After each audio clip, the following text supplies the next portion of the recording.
بسم اللہ الرحمن الرحیم۔ السلام علیکم۔ جن بھی انسان کی طرح ہی اللہ کی ایک قسم کی مخلوق ہے جو آنکھ سے پیدا کی گئی ہے۔ بنی آدم یعنی نوع انسانی کی طرح ذی عقل اور ارواح و اجسام روح جسم والی ہے۔ ان میں توالد و تناسل بھی ہوتا ہے، یعنی انسان کی طرح ان کی بھی نسل بڑھتی ہے اور پھولتی پھلتی ہے، کھاتے پیتے جیتے مرتے ہیں، مگر ان کی عمریں بہت طویل ہوتی ہیں، ان کی عمریں ہزاروں سال ہوتی ہیں۔ جنات میں مسلمان بھی ہے، کافر بھی ہے، مگر ان کے کفار انسان کے بانسبت بہت زیادہ ہے۔ ان کے مسلمان نیک بھی ہیں اور فاسق بھی ہیں، البتہ ان میں فاسق و بدکاروں کی تعداد بانسبت انسان زائد ہے۔ شریر جنوں کو شیطان کہتے ہیں۔ ان سب کا سرغنہ ابلیس ہے، جو کہ سب سے پہلے جن مارج کے پوتے کا بیٹا ہے۔ ابلیس نے حضرت آدم علیہ السلام کو غرور میں آ کر سجدہ کرنے سے انکار کر دیا تھا اور حکم خداوندی کی نافرمانی کی تھی، جس کی وجہ سے راندہ بارگاہ الہی ہوا اور ہمیشہ ہمیشہ کے لیے مردود کیا گیا۔ قیامت تک کے لیے اسے مہلت دی گئی، اور اسے اس قدر مہلت دینا اس کی اکرام کے لیے نہیں بلکہ اس کی بلائی شقاوت اور عذاب کی زیادتی کے لیے ہے۔ ابلیس کی طرح اس کی ذریت بھی مردود ہے۔ یہ سب شیاطین ہیں اور انسانوں کو بہکانا ان کا کام ہے۔ طرح طرح کی ترکیبوں کے ذریعے نیک کام سے روکتے اور برے کاموں کی طرف ترغیب دلاتے ہیں۔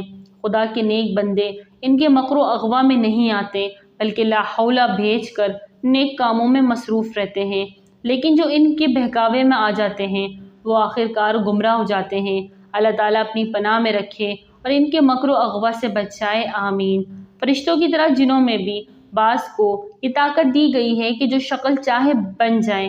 حدیثوں سے ثابت ہے کہ ان میں کسی کسی کے پر بھی ہوتے ہیں اور وہ ہوا میں اڑتے پھرتے ہیں، اور بعض سانپوں اور کتوں کی شکل میں غش لگاتے پھرتے ہیں، اور بعض انسانوں کی طرح رہتے سہتے ہیں، لیکن اکثر ان کی رہائش گاہ بیابان و ویران مکان اور جنگل پہاڑ ہیں۔ اسلام سے پہلے بھی عربوں میں جنوں کے تذکرے موجود تھے۔ اس زمانے میں سفر کرتے وقت جب رات آ جاتی تھی تو مسافر اپنے علاقے کے جنوں کے سردار کے سپرد کر کے سو جاتے تھے۔ کہا جاتا ہے کہ انسان کی تخلیق سے قبل دنیا میں جن آباد تھے، جن کی آنکھ سے تخلیق ہوئی تھی، اور انہوں نے دنیا میں فتنہ و فساد برپا کر رکھا تھا۔ قرآن میں حضرت سلیمان کے متعلق بیان کیا گیا ہے کہ ان کی حکومت جنوں پر تھی۔ حضرت سلیمان علیہ السلام نے جو عبادت گاہیں ہیکل بنوائی تھی وہ جنوں نے ہی بنائی تھی۔ صحیح حدیث میں ہے کہ ہر انسان کے ساتھ ایک ہمزاد شیطان جن ہوتا ہے۔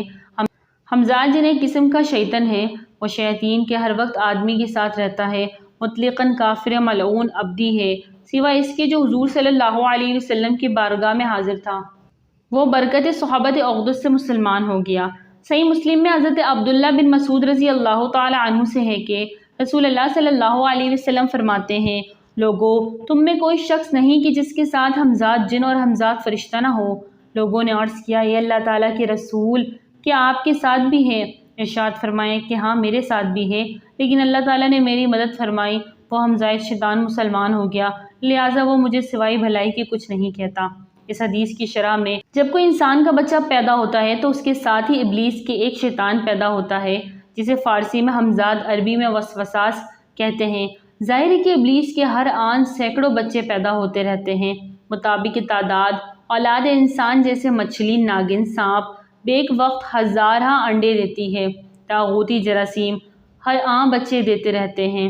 مسلم شریف میں ہے کہ عبداللہ بن مسعود رضی اللہ تعالی عنہ بیان فرماتے ہیں کہ نبی کریم صلی اللہ علیہ وسلم نے فرمایا، میرے پاس جنوں کا دائی آیا تو میں اس کے ساتھ گیا اور ان پر قرآن پڑھا، فرمایا کہ وہ ہمیں لے کر گیا اور اپنے آثار اور اپنی آنکھ کے آثار دکھائیں۔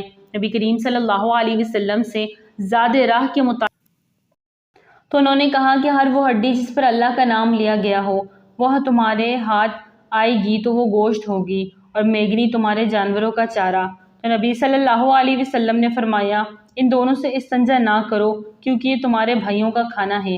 جس زمین پر ہم زندگی گزار رہے ہیں اسی پر وہ بھی رہتے ہیں، اور ان کی رہائش اکثر خراب جگہوں اور گندگی والی جگہ ہوتی ہے، مثلاً بیت الخلاء، گندگی پھینکنے اور پاخانہ کرنے کی وغیرہ کی جگہ ہوتی ہے۔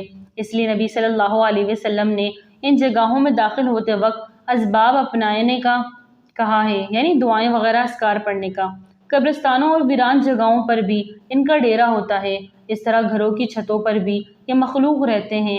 اسی لیے شام کے وقت سورج غروب ہوتے وقت نبی کریم صلی اللہ علیہ وسلم نے چھوٹے بچوں کو چھتوں پر چھوڑنے سے منع فرمایا۔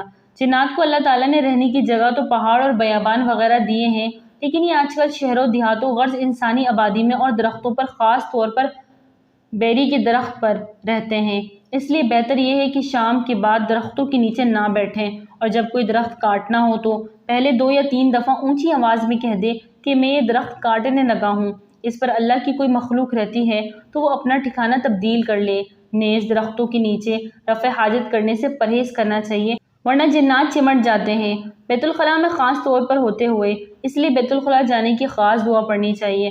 اللہم انی اعوذ بک من الخبث والخبائث، اے اللہ میں تیری پناہ میں آتا ہوں مذکر شیاطینوں اور مؤنث شیاطینوں سے۔ ہڈی اور لیج جنات کی خوراک ہے۔ گھر سے باہر یا کسی بھی جگہ زمین پر کوئی ہڈی پڑی نظر آئے تو اسے نہ پیر مارے اور پاؤں کے نیچے بھی نہ آنے دے۔ یہی بات اپنے بچوں کو بھی تعلیم کرے، اس طرح آپ اور آپ کے بچے جنات سے محفوظ رہیں گے۔ ایک حدیث کے مطابق شام کے ذرا پہلے شیاطین جنات اترتے ہیں، اس لیے شام سے پہلے بچوں کو باہر سے گھر واپس بلا لینا چاہیے۔ اہل بیت کے ایک بزرگ کا قول ہے کہ بچوں کو رات سلانے سے پہلے ان کے ہاتھ اور منہ دھلوا دیا کریں۔ اگر ہاتھ منہ کھانے کی ذرات لگے ہو تو جنات آ کر سونگھتے ہیں، جس سے بچے سونے میں ڈسٹرب ہوتے ہیں۔ ایک اور حدیث پاک میں ہے کہ سونے سے پہلے سورۃ الفاتحہ، سورۃ الاخلاص پڑھ کر بستر جھاڑ لیا کرو، کیا پتہ کون سی مخلوق بیٹھی ہو۔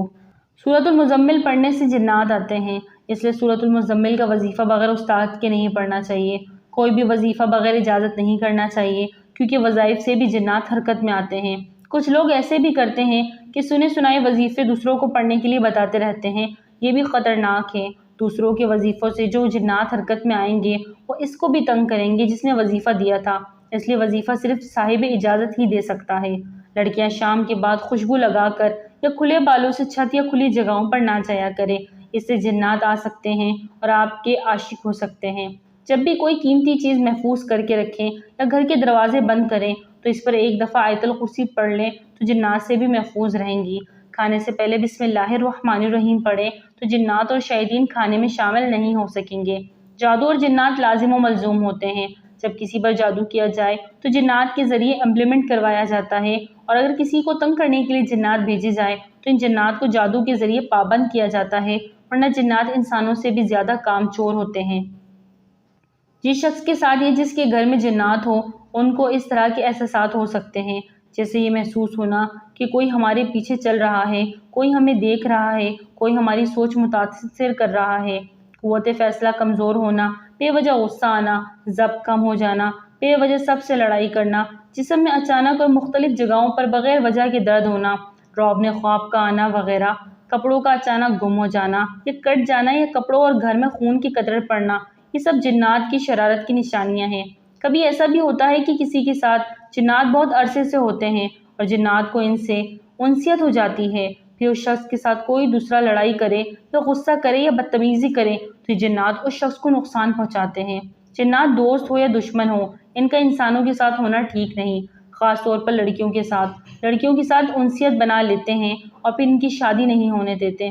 جن لڑکیوں کے لیے رشتے تو بہت آتے ہیں لیکن فائنل نہ ہوتے ہوں، یا لوگ ایک دفعہ دیکھنے آئے ہوں اور خوشی کا اظہار کر دیں لیکن پھر مڑ کر بھی نہ دیکھیں، تو اس کی وجہ جنات ہو سکتے ہیں۔ جنات انسانوں کے جسم میں بھی داخل ہو سکتے ہیں اور انسان کو تکلیف پہنچاتے ہیں، اس کی زبان سے خود بات کرتے ہیں۔ جنات کو نکالنے کے لیے عامل حضرات انسان کو مارتے اور اذیت دیتے ہیں۔ اس کی تکلیف اگرچہ انسان کو نہیں جن کو ہوتی ہے، لیکن اس سے بہتر ہے کہ جنات کو جس جادو سے بھیجا گیا ہے اس کا توڑ کریں، جن خود ہی چلے جائیں گے۔ اکثر جنات کو خود قوی مسئلہ ہوتا ہے، ان کا مسئلہ حل کریں تو وہ خود ہی چلے جاتے ہیں۔ یہ جو عامل حضرات آپ کو غائبانہ باتیں بتا دیتے ہیں یا آپ سے بات کرنے سے پہلے آپ کی سوچ اور آپ کا مسئلہ بتا دیتے ہیں، انہوں نے چلے کر کے جنات قابو کیے ہوتے ہیں اور جنات آپ کے ذہن پڑھ کر آپ کے متعلق باتیں بتاتے ہیں۔ عام طور پر یہ سمجھا جاتا ہے کہ جو خود سے غائبانہ باتیں بتا دیتے ہیں وہ بہت پہنچا ہوا ہے، یہ تاثر غلط ہے۔ غائبانہ باتیں تو ایک ایسا عامل بھی بتا سکتا ہے جس نے کبھی نماز ہی نہ پڑھی ہو، بس چلا کر کے جنات قابو کیے ہوں اور ان سے پوچھ کر باتیں بتا دے۔ پہنچے ہوئے ہونے کا معیار خفیہ باتیں بتانا نہیں بلکہ آپ کا مسئلہ حل کرنا ہے۔ اگر کوئی آپ کا مسئلہ ہی حل نہ کر سکے تو جتنے مرضی راز بتاتا پھرے وہ آپ کے کسی کام کا نہیں اور نہ ہی پہنچا ہوا ہے۔ جنات اچھے نیک اور پرہیزگار بھی ہوتے ہیں، بغیر کسی غرض کے انسانوں کی مدد بھی کرتے ہیں، دین کی تبلیغ بھی کرتے ہیں۔ لمبی عمروں کی وجہ سے آج ہماری دنیا میں ایسے جنات بھی ہو سکتے ہیں جو صحابی ہوں، جنہوں نے حضور صلی اللہ علیہ وسلم کو دیکھا ہو، آپ سے قرآن سنا ہو، دین سیکھا ہو، آپ سے فیض حاصل کیا ہو۔ کوئی اس قابل ہو تو ایسے صحابی جنات کا دیدار اور ان سے شرف ملاقات حاصل کر سکتا ہے۔ محنت اور ریاضت سے مراقبہ کے ذریعے جنات کو دیکھا جا سکتا ہے، ان سے گفتگو کی جا سکتی ہے، ان سے معلومات اور نیک کام لیے جا سکتے ہیں۔ جنات کی دنیا میں ایک جگہ ہے جو کہ کوہ کاف کے نام سے مشہور ہے۔ یہ جنات کی دنیا ہے، یہاں بے شمار تعداد جنات رہتے ہیں۔ ان کا باقاعدہ ایک بادشاہ ہے جسے شاہ جنات کہتے ہیں۔ اس کا بادشاہوں کی طرح دربار سجتا ہے اور نظام جنات سے متعلق معاملات طے ہوتے ہیں۔ بالکل اسی طرح پریوں کا پرستان ہے جہاں ان کی دنیا آباد ہے، ان کی لیڈر ملکہ پرستان کہلاتی ہے۔ جنات سے بچنے کا بہترین طریقہ صبح شام اور روزمرہ کی مصنون دعائیں ہیں، لیکن اگر جنات آ گئے ہیں کسی کے ساتھ یا کسی کے گھر پر تو کسی کامل انسان سے علاج کروائیں، خود سے کوشش نہ کریں۔ اور سب سے آخر اور اہم بات یہ ہے کہ جنات کی باتیں کریں تو دور سے بھی سن کر آ جاتے ہیں، حاضر ہو جاتے ہیں، اس لیے جنات کی باتیں اپنی محفلوں اور گفتگو میں نہ کیا کریں۔ اللہ تعالیٰ ہمیں تمام شیاطین اور جنات سے اپنی پناہ میں رکھے، آمین۔ ناظرین، ویڈیو اچھا لگے لائک کریں، چینل کو سبسکرائب کریں اور دعا میں یاد رکھیں۔ السلام علیکم۔